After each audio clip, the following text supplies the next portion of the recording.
Assalamualaikum warahmatullahi wabarakatuh. Perkenalkan, kami dari kelompok 3 akan mempresentasikan bab tentang ijtihad. Perkenalkan, nama saya Muhammad Komar, absen 21. Saya Angel Beauty Martafani, absen 5. Saya Nasa Asfiani, nomor absen 26. Saya Anggi Putika Pujono, nomor absen 7. Dan saya Siti Febriani, absen 33. Yang pertama itu masalah terjadinya perbedaan ijtihad. Masalah ijtihadiyah, ada 2 jenis masalah dalam ijtihad. Yang pertama adalah masalah khofiyah, yaitu masalah yang sudah ditetapkan hukumnya dengan pasti sehingga tidak mungkin diubah dan dimodifikasi. Contohnya kewajiban sholat, puasa, zakat, dan haji. Masalah yang kedua adalah masalah jazaniyah, yaitu masalah yang hukumnya belum jelas dari nasnya sehingga memungkinkan adanya perbedaan pendapat. Yang selanjutnya adalah penyebab terjadinya perbedaan ijtihad. Adapun beberapa sebab-sebab terjadinya perbedaan ijtihad adalah sebagai berikut. Yang pertama, adanya perbedaan dalam memahami dan mengartikan kata-kata dan istilah, baik dalam Al-Quran maupun hadis. Misalnya dalam Al-Quran terdapat kata quru. Sebagai ulama ada yang mengartikan haid dan sebagian mengartikan suci.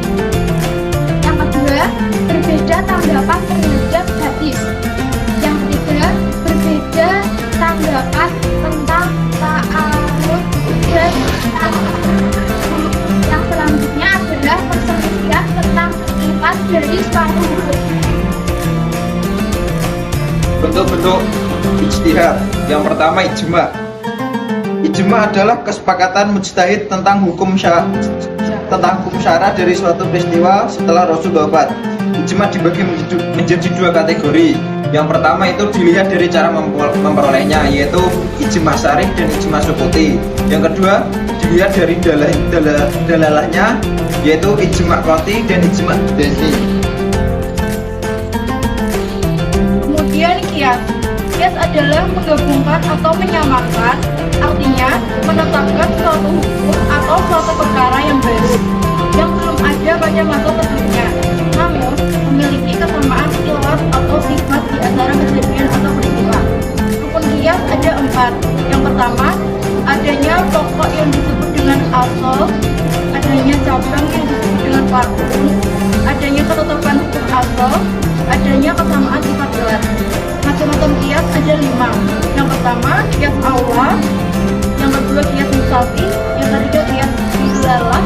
Yang keempat, kias syabah. Yang kelima, kias abdullah. Yang ketiga, istisan. Istisan menurut bahasa mempunyai arti menganggap baik. Adapun menurut istilah, yang dimaksud dengan istisan adalah berbedanya seseorang mujtahid dari hukum yang dipandangnya oleh kias dari jelas kepada hukum yang dipandangnya oleh kias sangat-sangat, atau dari ketentuan hukum kepada ketentuan karena ada satu alasan yang lebih kuat menurutkan yang lain. Lalu ada masalah mursalah. Masalah mursalah adalah suatu kemaslahatan di mana syar'i tidak mensyariatkan suatu hukum untuk merealisasikan kemaslahatan itu dan tidak ada dalil yang menunjukkan atas pengakuannya atau pembatalan. Yang kelima ada urf. Menurut bahasa adalah kebiasaan, sedangkan menurut istilah adalah sesuatu yang telah dikenal orang banyak dan menjadi tradisi mereka, dan tentunya tradisi ini adalah kebiasaan yang tidak dilarang. Sekian presentasi dari kami. Wassalamualaikum warahmatullahi wabarakatuh.